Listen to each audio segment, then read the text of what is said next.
Abra a tua Bíblia no capítulo 36 de 2 Crônicas.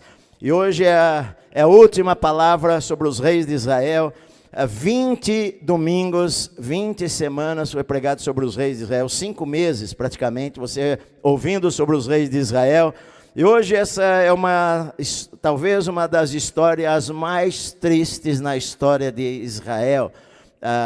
Acho que o Holocausto, né, que foi uma história horrível, triste, 6 milhões de judeus que foram mortos durante o Holocausto pelos nazistas, algo terrível. Que quando a gente vê em Jerusalém um museu do Holocausto e a gente vai com calma ali, a gente tem passado muito rápido ali. Eu gostava mais do museu anterior. O museu de hoje é muito claro, porque eu entendo, eles querem dar aquela visão de esperança, você sai para uma nova vida. O museu anterior era mais escuro e você saía mais, a gente que é estrangeiro, que não é judeu, saía assim impactado dali. Todo mundo saía chorando de ver as coisas horríveis que aconteceram durante o Holocausto.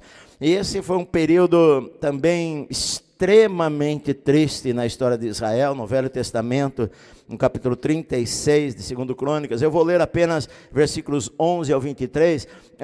Também está em 2 Reis, capítulo 23, essa história aqui, é a queda do reino do sul de Judá. O reino do norte já havia caído, né, no ano 722, sido levado embora pelos assírios, e agora aqui o rei da Babilônia vai tomar a cidade de Jerusalém. Capítulo 36, versículos 11 ao 23, diz assim: Zedequias tinha 21 anos de idade quando começou a reinar, e reinou 11 anos em Jerusalém.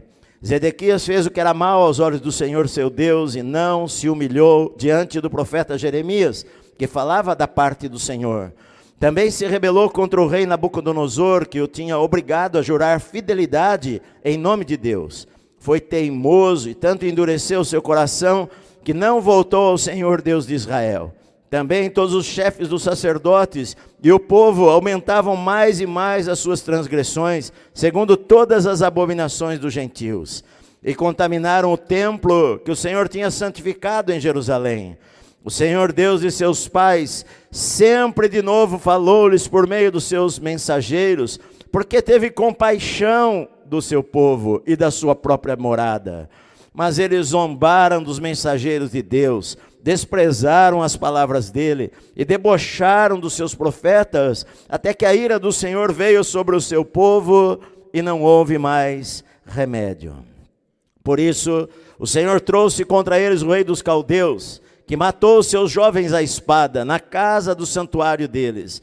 Não teve piedade nem dos jovens, nem das moças, nem dos adultos, nem dos velhos. Entregou todos nas mãos do rei dos caldeus. Todos os utensílios da casa de Deus, grandes e pequenos, os tesouros da casa do Senhor e os tesouros do rei e dos seus príncipes, tudo ele levou para a Babilônia. Os caldeus queimaram a casa de Deus e derrubaram a muralha de Jerusalém. Queimaram todos os seus palácios, destruindo todos os seus objetos de valor. Os que escaparam da espada, a esses ele levou para a Babilônia, onde se tornaram escravos dele e de seus filhos, até o tempo do rei da Pérsia. Isto aconteceu para que se cumprisse a palavra do Senhor por boca de Jeremias, até que a terra desfrutasse dos seus sábados. Durante todos os dias da sua desolação, a terra repousou, até que os 70 anos se cumpriram. No primeiro ano do reinado de Ciro, rei da Pérsia, para que se cumprisse a palavra do Senhor por boca de Jeremias, o Senhor despertou o espírito de Ciro, rei da Pérsia, que ordenou que se proclamasse em todo o reino e que se pusesse por escrito o seguinte: assim diz Ciro, rei da Pérsia: o Senhor dos céus me deu todos os reinos da terra, e nele e me encarregou de edificar um templo em Jerusalém, que fica em Judá. Aquele dentre vocês que for do seu povo, que suba a Jerusalém, e o Senhor seu Deus esteja com ele. Amém. Eu tive a oportunidade de uma vez visitar as cataratas do Niágara. Fui pregar no Canadá, em Toronto, e saímos dali. Falei, puxa, meus filhos ainda eram pequenininhos, e nós fomos até a divisa com os Estados Unidos, Canadá e Estados Unidos. Antigamente tinha uma placa em um determinado ponto das correntezas ali, que estava escrito assim, Point of No Return. Ponto onde não tem mais volta. Era o que estava escrito lá naquela placa. Ou seja, quando alguém descia, né, tinha os malucos que às vezes desciam, queriam chegar mais próximo possível, com boias. Muita gente morreu, né, tentando fazer aquela queda numa boia. Ou às vezes num barquinho, quando passava aquela linha onde estava aquela placa lá, passava aquela linha, ou seja, dali não tinha mais como voltar, remar de ré contra a correnteza, porque ali, daquele ponto em diante, onde eles passassem, se eles passassem dali, automaticamente a correnteza ia levá-los até a queda para a morte, né? Então, era um aviso que estava ali. E a gente vê esses avisos de Deus de point of no return, não tem volta mais. Se você passar desse lugar, não tem como você voltar atrás. E Deus ainda na sua misericórdia, a Bíblia diz várias vezes, inclusive nesse texto em outras versões, de que o Senhor levantou seus profetas de madrugada para alertar a Israel, mas eles não deram ouvidos à voz do Senhor. O rei Josias foi o último bom rei da história de Israel, ou do Judá, do Reino do Sul, que nós ouvimos a semana passada. Ele foi numa guerra contra o rei Neco, faraó do Egito, e ele foi morto naquela batalha. Então pegaram e colocaram o seu filho, o segundo filho dele, chamado Jeoacás, e colocaram-no no trono, mas ele ficou reinando apenas 3 meses. E lá em 2 Reis, capítulo 23, diz que ele fez o que era mal aos olhos do Senhor. Como pode? O cara fica 3 meses, depois que um bom rei, depois que o seu pai, que amava a Deus, servia a Deus, amou o Senhor, depois do rei Davi, foi o rei mais voltado para Deus, que amou a Deus com todo o seu coração, mas às vezes os filhos têm escolhas erradas na sua vida. E em 3 meses depois, ele foi deposto. Faraó Neco, o rei do Egito, veio, pegou o Jeoacás e o prendeu com cadeias e o levou para a terra do Egito. E a Bíblia diz em Reis, onde ele morreu. Morreu lá no Egito. Um dos filhos de um homem de Deus foi preso com 3 meses de reinado. Ele tinha, a Bíblia diz aqui que ele tinha 23 anos, quando ele começou a reinar, e reinou apenas 3 meses, foi levado como escravo, acorrentado em correntes de bronze para o Egito, e no Egito ele morreu. Faraó Neco colocou no lugar dele o seu irmão chamado Jeoaquim. Na verdade era outro nome, mas foi mudado o nome para Joaquim. Ele mudou o nome para Joaquim, que tinha 25 anos. A gente vê então que ele era filho mais velho, porque o outro tinha 23 e morreu em 3 meses. Ele colocou outro filho de Josias no lugar, que tinha 25 anos. E esse Joaquim, ele reinou por 11 anos em Israel. Mas ele fez o que era mal aos olhos do Senhor. Ele fez tantas coisas ruins que quando você lê lá em Jeremias era o profeta que estava pregando nesse tempo aqui. Quando você lê lá em Jeremias, ele mandou matar um profeta chamado Urias, que se levantou para falar, para ele se voltar para Deus. E ele ameaçou matar aquele profeta. O profeta Urias fugiu para o Egito. Ele manda soldados ao Egito atrás do profeta. E eles trazem o profeta para Jerusalém diante do rei, e o rei Jeoaquim manda matar aquele profeta do Senhor à espada. A Bíblia diz que o Senhor fala com Jeremias no capítulo 36 para escrever num rolo. Ele fala para o seu escrivão lá, Baruque, escrever as palavras do Senhor. E o profeta Jeremias dita as palavras do Senhor, e ele escreve num livro que manda para os sacerdotes, e as pessoas leem e levam diante do rei Jeoaquim. E o rei Jeoaquim, ao ler aquelas palavras do Senhor faladas através do profeta Jeremias, ele vai picando aquele rolo com um canivete e jogando lá no fogo que estava aceso, e ele queima aquele rolo que era a palavra do Senhor. Ou seja, ele não quer quer ouvir a Deus. E a Bíblia diz que então veio o rei Nabucodonosor. O rei Nabucodonosor, já da Babilônia, já não tinha mais, o império Nínive já tinha caído no ano 612. O rei do Egito agora já não tinha o poder mais que ele tinha. E o rei da Babilônia, dos caldeus, Nabucodonosor, ele desce para Jerusalém, sitia Jerusalém, e ele prende o rei Jeoaquim e o leva cativo para a Babilônia. Outro filho de Josias é levado como escravo, amarrado, levado para a Babilônia. A gente não tem mais notícias dele. No lugar dele, o rei da Babilônia coloca o filho dele chamado Joaquim. Joaquim reinou apenas 3 meses e 10 dias. Nabucodonosor cerca a cidade de Jerusalém. Ele, depois de 3 meses, o rei Joaquim, o neto do rei Josias, se rende junto com príncipes, junto com sua mãe, se rendem ao rei da Babilônia, que leva para a Babilônia o rei Joaquim. Ele é acorrentado, amarrado em correntes e puxado e levado para a Babilônia, onde ele fica preso durante 37 anos, ele fica encarcerado na Babilônia. O neto do rei Josias. Nesta leva vão outros príncipes. A Bíblia diz que o rei Nabucodonosor levou os príncipes de Judá para a Babilônia. Entre esses príncipes estava um que nós conhecemos bem, chamado Daniel, que foi levado cativo juntamente com o rei Joaquim, foi levado para a Babilônia junto com os seus amigos para serem escravos lá na Babilônia. O rei Nabucodonosor coloca no lugar de Joaquim o tio dele, chamado Zedequias. A Bíblia diz que Zedequias reinou por 11 anos, fez o que era mal diante do Senhor. O rei da Babilônia faz um tratado com Zedequias. Eu vou deixar você reinar, você vai jurar pelo Senhor, seu Deus, de que você vai me obedecer. E ele serve ao rei da Babilônia durante 3 anos, mas depois ele se revolta. Ele se revolta porque o rei do Egito fala: olha, eu vou te ajudar. Mas o rei do Egito vai até Jerusalém e os babilônios que estão cercando a cidade expulsam o rei do Egito, que volta, Faraó volta para o Egito e deixa Zedequias sozinho ali, abandonado, amigo da onça, né?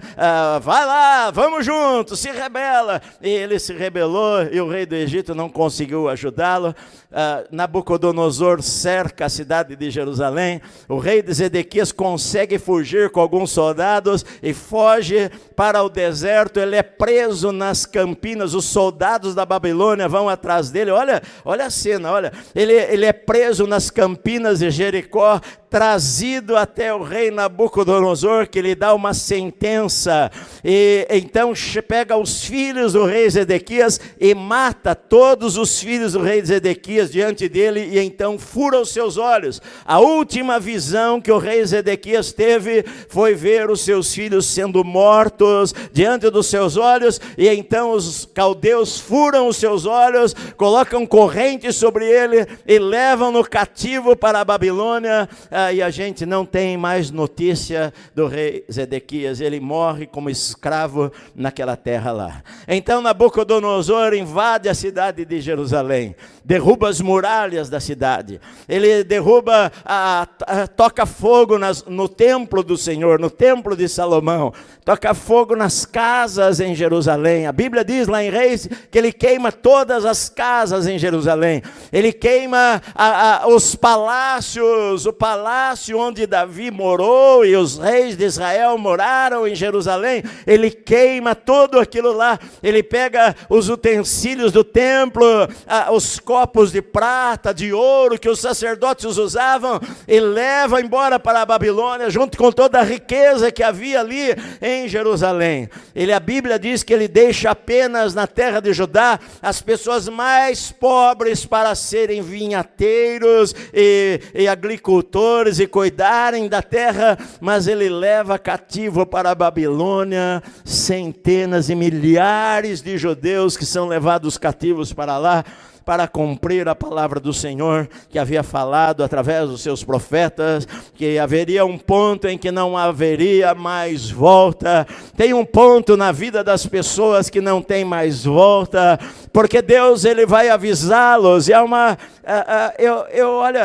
Eu li o texto aqui para vocês, eu já li centenas de vezes, eu não estava enxergando, porque enquanto eu estava lendo, meus olhos estavam cheios de lágrimas por ler essas palavras aqui.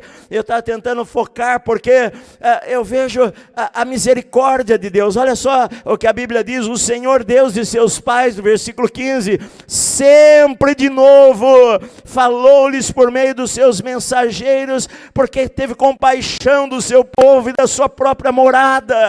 Deus sempre falou porque teve compaixão. Não era o que Deus queria. Deus enviava profetas: olha, voltem-se para mim, porque Deus os amava. Mas chega um ponto em que não tem mais o que fazer, porque Deus não é homem para mentir, e nem filho do homem para se arrepender. Deus falou na sua palavra que se você obedecer, as bênçãos vão correr atrás da sua vida. Se você não obedecer, as maldições vão vir sobre a sua vida. E sabe, queridos, a compaixão de Deus, as misericórdias do Senhor são a causa de eu e você não sermos consumidos. A Bíblia diz que as misericórdias do Senhor, elas se renovam a cada manhã. Certa vez um homem, diante de uma plateia de pessoas, ele falou assim: olha, eu vou desafiar a Deus e vou provar que Deus não existe. Ele falou: eu vou dar 5 minutos aqui, vocês marquem no relógio de vocês. Eu vou xingar a Deus, eu vou falar um monte de coisa contra Deus, e quero ver se Deus existe, que Ele me mate aqui, vocês vão ver isso daí. E ele falou um monte de coisas. Passou 1 minuto, todo mundo olhando o relógio, passou 2 minutos, 3 minutos, 4 minutos, as pessoas tensas. 5 minutos, e nada aconteceu. 6 minutos, 7, 10 minutos. Está vendo? Deus não existe. Se Ele existisse, Ele me mataria nesses 5 minutos. Então, depois que contaram esta palavra para um pastor muito conhecido nos Estados Unidos, ele falou o seguinte: e esse tolo acha que a paciência de Deus dura apenas 5 minutos? A paciência de Deus não dura apenas 5 minutos. A paciência de Deus dura anos, anos, anos, às vezes décadas.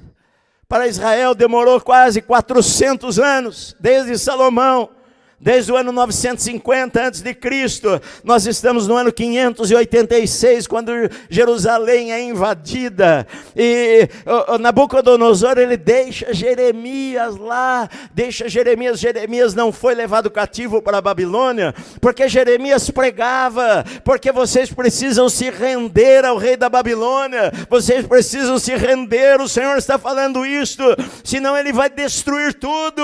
Mas eles não ouviram a palavra do profeta, e por causa disto daí, Nabucodonosor deixou Jeremias lá, e Jeremias fica entre os escombros, no meio do povo pobre da terra, vendo todo aquele lugar destruído. Então, quando você lê as Lamentações de Jeremias, que é um pequeno livro de 5 capítulos ali, 5, 6 capítulos, você vai ver o choro de Neemias ao ver a tragédia da cidade. Ele fala: coroa caiu da nossa cabeça, nós estamos desolados, as moças virgens foram estupradas em suas casas, os jovens foram mortos à espada, não respeitaram os velhos, espancaram os velhos e as crianças, caiu a coroa da nossa cabeça e nós não temos mais esperança. E Jeremias chora a tragédia do povo de Deus, do povo que o Senhor falou através do profeta Oséias. Deus tinha falado para o reino do norte: eu amei vocês e eu prendi vocês com cordas de amor,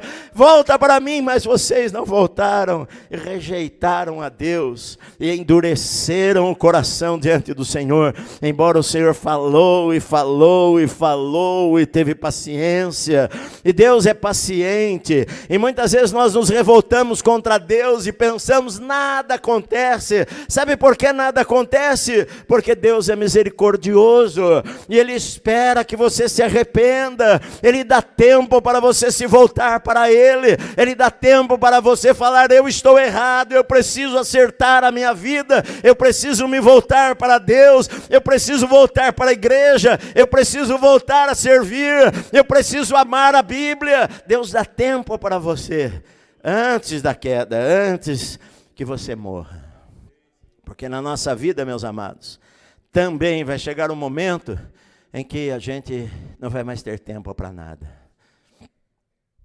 Eu vejo que isso foi a história triste deste capítulo da história de Israel. Agora, só 3 lições para nós. Antes da tragédia chegar, Deus sempre vai nos dar oportunidades. Não pense que as oportunidades de Deus o silêncio de Deus é a sentença de que tudo está bem, tudo está bem. Não, Deus ele espera, ele tem paciência. Sabe por que Jesus não voltou ainda? A Bíblia fala que nos últimos tempos as pessoas falam, isso aí, essa conversa de volta de Jesus, minha avó já falava, meu bisavô já falava, todo mundo já falava, não aconteceu nada. E a Bíblia diz que Deus ele tarda para que mais pessoas sejam salvas. Deus espera que mais pessoas se voltem para Ele, porque Deus amou você quando você estava no ventre da sua mãe, antes de você pensar em nascer, quando você era um feto lá no ventre da sua mãe, e o seu coraçãozinho batia, porque Deus colocou dentro de você o Espírito da vida, soprou dentro de você, e Deus amou você e planejou coisas para a sua vida, e você às vezes, uma pessoa pensa, eu vou me matar, porque eu estou desiludido com a vida. Ela precisaria se lembrar que antes dela nascer, Deus já fez os melhores projetos, os melhores planos para a sua vida, mas às vezes a gente escolhe caminhos que não são os caminhos que Deus tem para a nossa vida, e a gente fica decepcionado, e a gente erra na vida, e às vezes não volta atrás para falar, Deus me ajuda, Senhor, muda a minha vida. A Bíblia diz assim, entrega os teus caminhos ao Senhor, confia nele, e as outras coisas Ele vai fazer. Às vezes a gente quer resolver as coisas na nossa vida pelos nossos próprios métodos. Nós achamos que somos inteligentes, eu sei resolver as coisas, eu vou sair dessa situação, e às vezes sozinho ele quer sair daquela situação, mas ele não consegue sair daquela situação. A melhor coisa é começar a buscar a Deus, a buscar ao Senhor. E aos poucos Deus vai começar a endireitar as suas veredas, endireitar os teus caminhos, encaixar as coisas na hora certa. A tua função é obedecer a Deus e confiar nele. Ele ama você, saiba, Deus está do teu lado, Deus não está contra você. Deus vai fazer de tudo para ganhar você. Deus vai fazer de tudo para trazer você para os seus caminhos. Ele amou você de tal maneira que Ele deu o seu único filho para morrer na cruz no seu lugar, sendo você rebelde e pecador, meu amado. Deus amou você de tal maneira, querendo que você se voltasse para Ele. Então Ele vai levantar pessoas para pregar. Ele vai levantar pastores que não se corrompem para pregar a verdade para você. Ele levantou profetas. Jeremias é conhecido como o profeta chorão. Porque, ele é o profeta chorão, porque Jeremias chorou pelo seu povo, Jeremias chorou por Israel e por Judá, e ele pregou durante anos e anos. Nesse tempo, o profeta Sofonias, tem um livro dele lá na Bíblia, pregou para Israel. Abacuque pregou ali para Judá. Deus levantou seus profetas, mas não ouviram. Olha o que diz o versículo 16. Mas eles zombaram dos mensageiros de Deus, desprezaram as palavras dele. Isso daí não adianta nada. Que isso? Falar o pastor isso daí, desde que eu conheço ele fala isso aí. Pastor Edson pega minhas fitas de 40 anos atrás. Tem gente que tem, de vez em quando alguém me manda mensagem, pastor, eu tenho fitas suas de quando você pregava lá na Lapa, de mais de 40 anos. Pegue lá, você vai ver que eu prego a mesma coisa. Mesma Bíblia, a Bíblia não muda. Está lá as fitas. Desprezaram, mas isso aí eu já escuto há muito tempo. Isso daí, fala, não dá em nada. Desprezaram as palavras do Senhor. Debocharam dos seus profetas. Hoje a gente fala, zoaram os seus profetas. Deram risada dos seus profetas.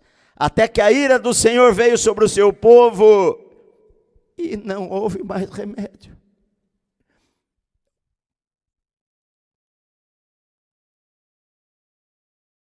Não houve mais jeito. Teve mais jeito. Não houve mais remédio. Sabe uma sentença desta, o Espírito Santo falar uma sentença, uma palavra dessa, não houve mais remédio, não houve mais remédio, teve mais jeito, não tinha mais volta. Chegou um ponto quando você despreza a Deus de tal maneira, endurece o coração para a palavra de Deus, despreza a palavra do Senhor, despreza a voz do Senhor, zomba das coisas de Deus. Chega um momento na vida das pessoas que elas endurecem tanto o seu coração que elas não conseguem mais. Deus está falando, Deus está falando, Deus está falando, mas o coração dela está tão duro, que as coisas santas para ela já não são mais santas, as coisas sagradas já não são mais sagradas, ela não tem mais temor de Deus, ela zomba de Deus, ela despreza Deus, chega um momento que não tem mais jeito. Então Deus enviou os seus profetas, e sabe que eles têm dois tipos de julgamento que a Bíblia fala. Tem o julgamento temporal, que é isso que aconteceu aqui, um julgamento temporal. No julgamento temporal, até gente que é justa acaba sofrendo pelos injustos. Porque aqui nesse julgamento de Deus, Daniel, que era um moço que amava a Deus, príncipe, um dos homens sábios da Bíblia, ele é levado para a Babilônia. Quando você lê a história de Daniel, ele está lá no cativeiro na Babilônia, ele e seus amigos que não querem se contaminar com a comida do rei, ele está lá querendo servir a Deus. Ele era um moço que amava o Senhor, ele é arrancado da sua cidade, arrancado da sua terra, arrancado da sua família, para viver num lugar estranho, ouvindo uma língua estranha. Ele amava a Deus, mas num julgamento temporal que às vezes vem sobre a terra, até o justo sofre por causa do injusto. Até o justo sofre. Perderam tudo. Gente que amava a Deus teve a sua casa queimada. Gente que amava a Deus viu a sua mulher ser morta.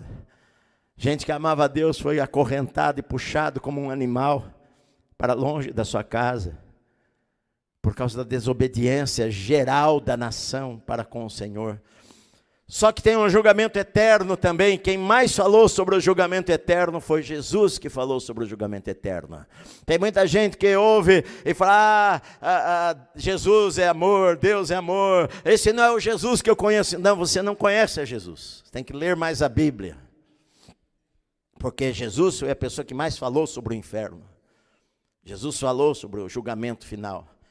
Jesus falou onde o fogo não se apaga, onde o verme não morre, onde há ranger de dentes e tremores por parte das pessoas, onde não tem mais volta, onde não tem mais jeito.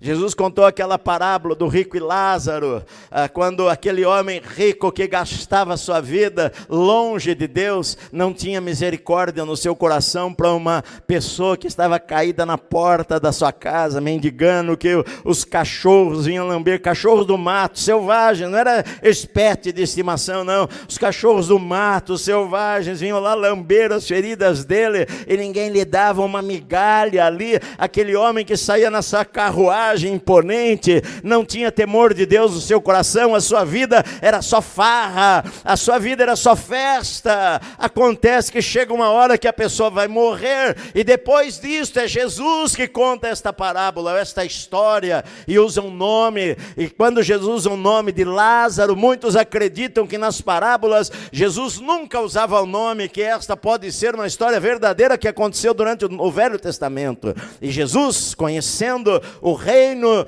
do espiritual, conhecendo o céu e o inferno, Jesus contou esta história que pode ser parábola ou não. Os dois morrem. Então aquele versículo assim, no inferno, levantando os seus olhos, ele vê Lázaro junto com Abraão. Jesus falou do julgamento eterno.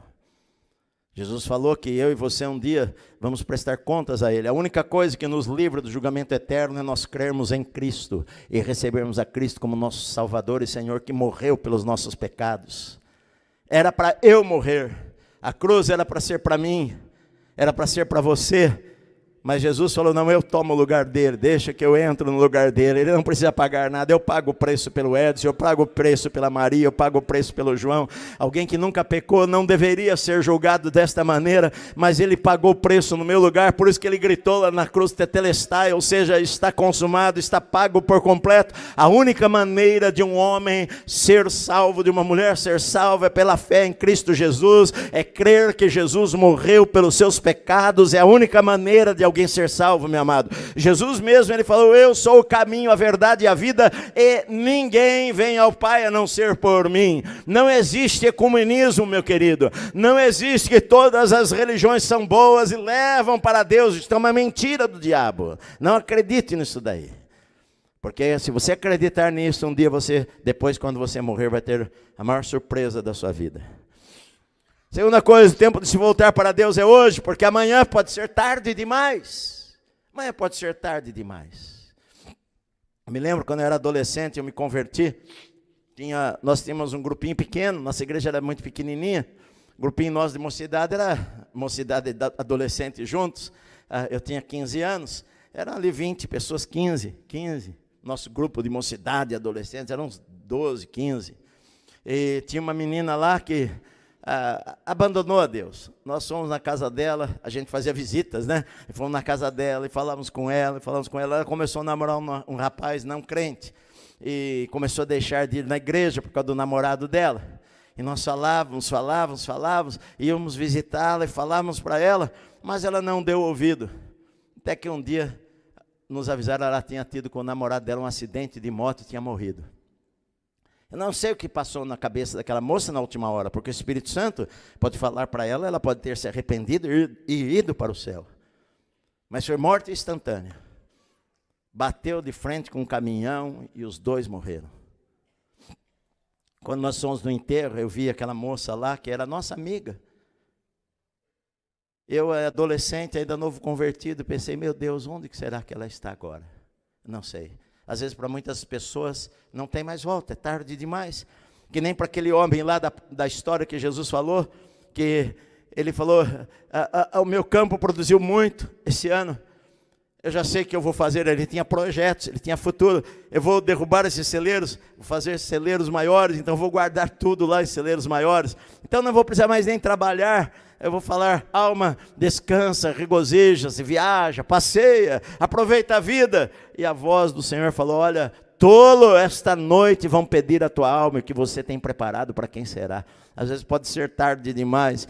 Por isso, meu amado irmão, eu sempre penso na minha vida. Eu penso na minha vida, como eu estou vivendo hoje. Não interessa o meu passado, se há 40 anos atrás eu amava a Deus, ou se há 30 anos atrás eu me ajoelhava no meu quarto, do lado da cama e chorava. Oh Senhor, eu te amo, e lia a Bíblia, era apaixonado pelo Senhor. Maravilhoso, tempo maravilhoso, ótimo, foi há 15 anos, há 20 anos atrás, há 30 anos atrás.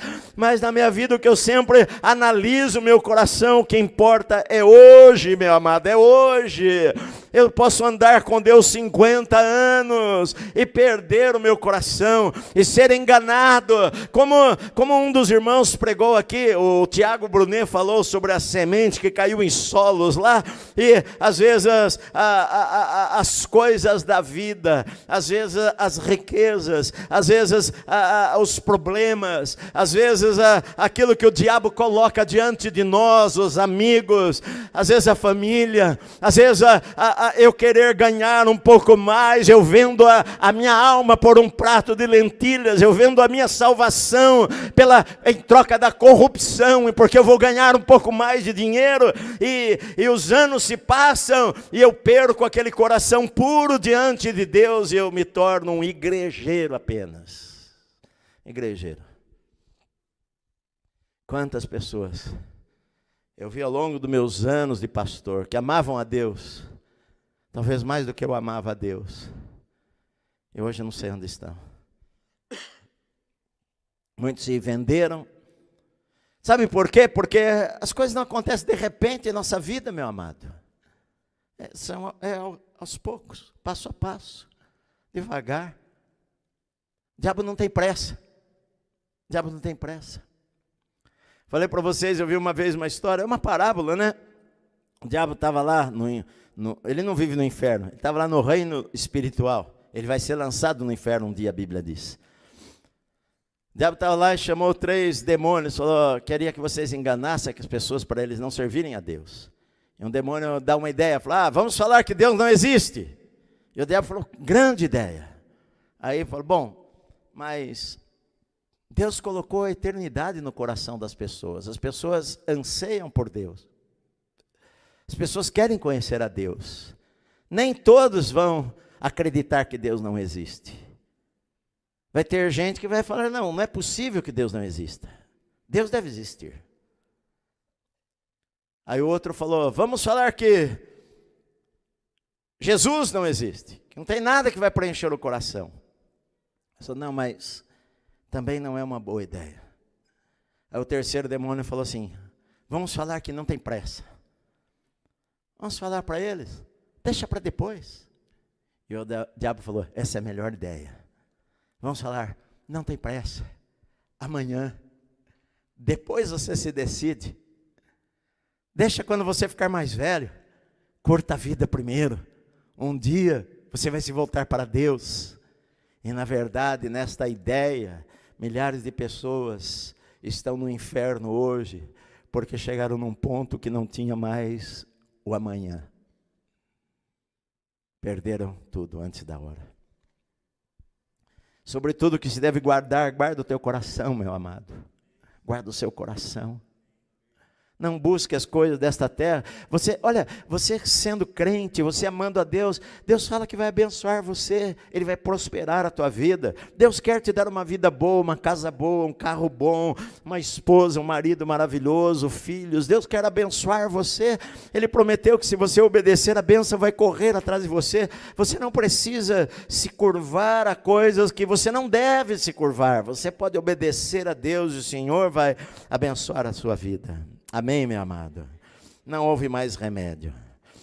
Pergunta de Neemias, quando você lê Lamentações capítulo 5, ele vai terminar falando assim, o Senhor te esquecerias de nós para sempre? Te esquecerias de nós para sempre? Nos desampararia por tanto tempo? Essa era a pergunta. O julgamento era temporal. Quando você lê lá o versículo 22 em diante, no primeiro ano do reinado de Ciro, rei da Pérsia, já se passaram 70 anos. 70 anos. Foram levados para a Babilônia. Lá entre eles havia alguns jovens que amavam a Deus, como Daniel, como Ezequiel, profeta. Chegaram lá, você imagina, você chegar num lugar estranho, você agora é escravo. Você está num lugar longe do templo. Eles escrevem, que saudade de Jerusalém. Os salmos que são escritos naquele tempo mostram o coração do povo. Às margens dos rios da Babilônia nós sentávamos e chorávamos. Nos salgueiros que lá havia nós pendurávamos as nossas harpas. Porque o povo desta terra pedia que nós cantássemos algum dos cânticos de Sião. Mas como é que nós vamos cantar um cântico de Sião? Que eu nunca me esqueça de ti, Jerusalém. Era o cântico deles. Eu não posso me esquecer da minha terra. Ficaram lá durante 70 anos no cativeiro. Ali, Deus abençoou homens como Daniel, que se tornou uma pessoa importante. Ezequiel, que pregou durante aquele tempo. Lá na Babilônia. Daniel, por isso que a gente acredita que quando o livro de Daniel termina aqui, Daniel estava vivo ainda, 70 anos depois. Era um velhinho. Ele veio a ser conselheiro do rei Nabucodonosor e veio a ser conselheiro do rei do Império Medo-Persa, porque a Babilônia, que reinou durante anos, a Bíblia conta lá no livro de Daniel, capítulo 6, a queda da Babilônia, quando os medos persas invadiram a Babilônia e entraram por um túnel. A história conta que eles cavaram, eles secaram um rio que passava por baixo das muralhas da cidade, e os medo-persas pedras barraram as águas, e aquilo formou um canal seco, e eles entraram de noite, no dia em que Belsazzar, o neto de Nabucodonosor, estava comemorando e usando aquelas taças que o seu avô tinha levado lá para a Babilônia, tirado do templo do Senhor, e apareceu aquela mão escrevendo na parede lá, Mene, Mene, Tekel, Parsim, contado foi o teu reino e dado a outro. E naquela noite o rei Dário, o governador, o chefe do exército, entrou ali na Babilônia e destruiu aquele lugar. E então o império Medo-Persa começou a dominar o mundo de então. E no primeiro ano do rei Ciro, o rei da Pérsia, ele dá uma ordem.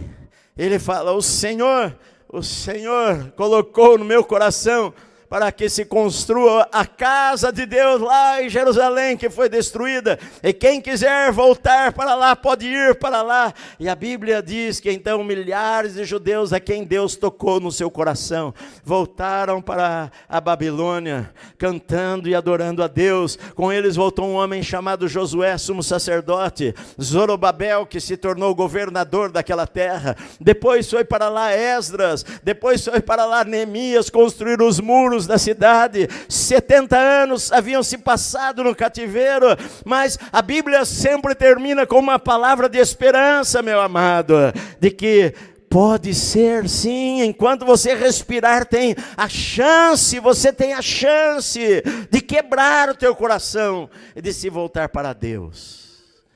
Sim, você tem a chance de quebrar o seu coração. Não deixe que ele se endureça a tal ponto que não tenha mais volta. Uma coisa interessante que fala aqui não fala em 2 Reis, fala que é uma coisa da pena, mas é uma coisa que também, lembro lá, o 3º rei, eu falei de 4 reis, Joacás, Jeoaquim, Joaquim e Zedequias. Joacás foi levado para o Egito e morreu lá. Jeoaquim, um mau rei, foi levado para a Babilônia e morreu lá. Zedequias, o último, foi levado cego para a Babilônia, os seus olhos vazados, e a gente não sabe, morreu lá. O 3º, Joaquim, ele tinha 18 anos quando ele começou a reinar. Ele era neto do rei Josias. Ele reinou 3 meses e 10 dias, foi levado cativo para a Babilônia, acorrentado.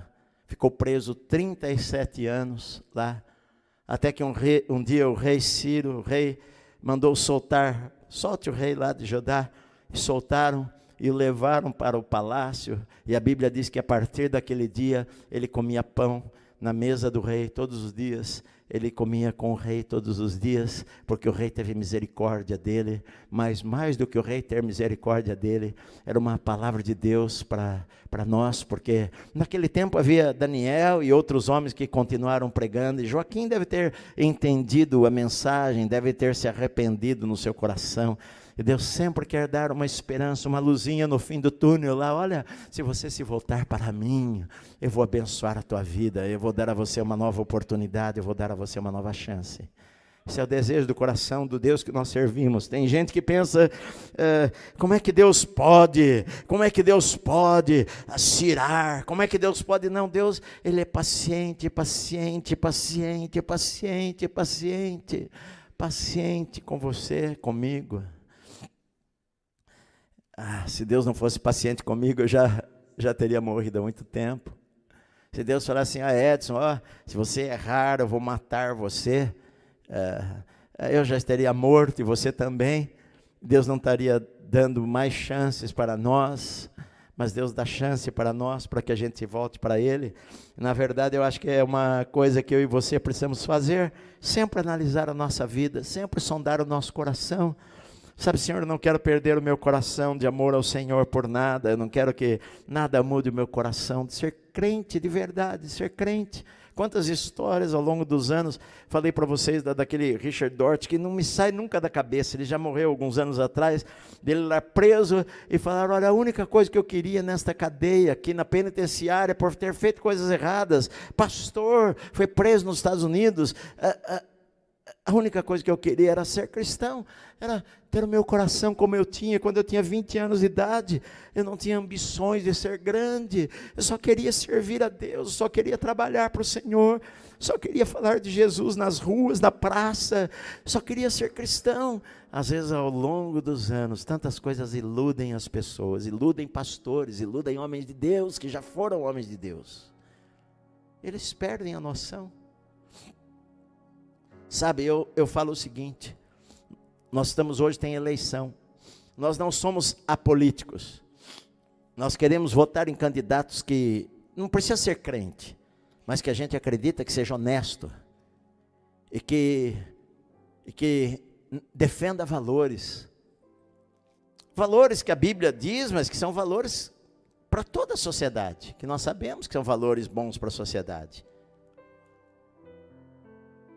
Mas eu acho que o pastor tem que ter um limite na política. Às vezes os pastores se degradeiam por causa de candidatos, se odeiam por causa de candidatos, e dão um péssimo testemunho para quem não é crente por causa de candidatos, e envergonham o evangelho por causa de candidatos. Então, meu querido, a gente tem que ter limite nas coisas. Em primeiro lugar, é o que Deus pensa. Em primeiro lugar, como eu, como cristão, devo agir. Até eu dei risada essa semana, estava falando para o Felipe, né? O Felipe Valadão. Quem estava aqui ouvindo o Felipe essa semana? Que figura, não é? Que figura. Ele colocou lá no Instagram dele, acho que uns 6 dias atrás. Minha gente, eu tenho um aviso para vocês. Faltam 6 dias para a eleição. Se você não brigou ainda, é a última oportunidade. Você quer brigar com um parente, amigo do escritório, da empresa, você só tem alguns dias. Então corre. A eleição vai terminar e acabou o período. E é verdade, às vezes chega nesse período, você deixa de ser irmão de pessoas por causa de bobagem. O reino de Deus está acima disto, meu amado.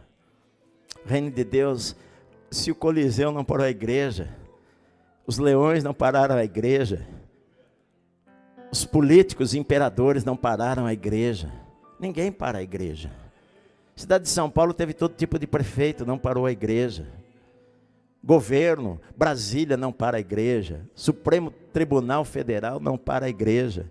Ninguém vai parar a igreja do Senhor. A igreja do Senhor, ela está viva na terra, independente de onde for. Nos países comunistas, o comunismo achou que iria acabar com a igreja, e quantos cristãos foram mortos? E a igreja saiu das cavernas, a igreja está viva. A igreja, você sabe onde hoje o cálculo, onde tem mais cristãos no mundo? Você sabe qual é o país onde se acredita que tenha mais cristãos no mundo todo? Na China.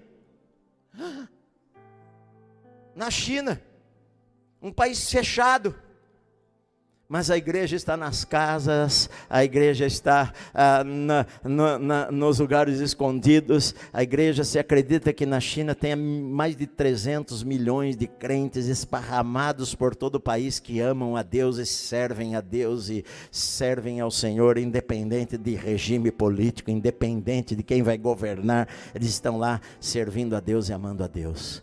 E é isso, minha amada. Aproveita a oportunidade que Deus te dá para buscar mais ao Senhor e consagrar mais a tua vida a Deus.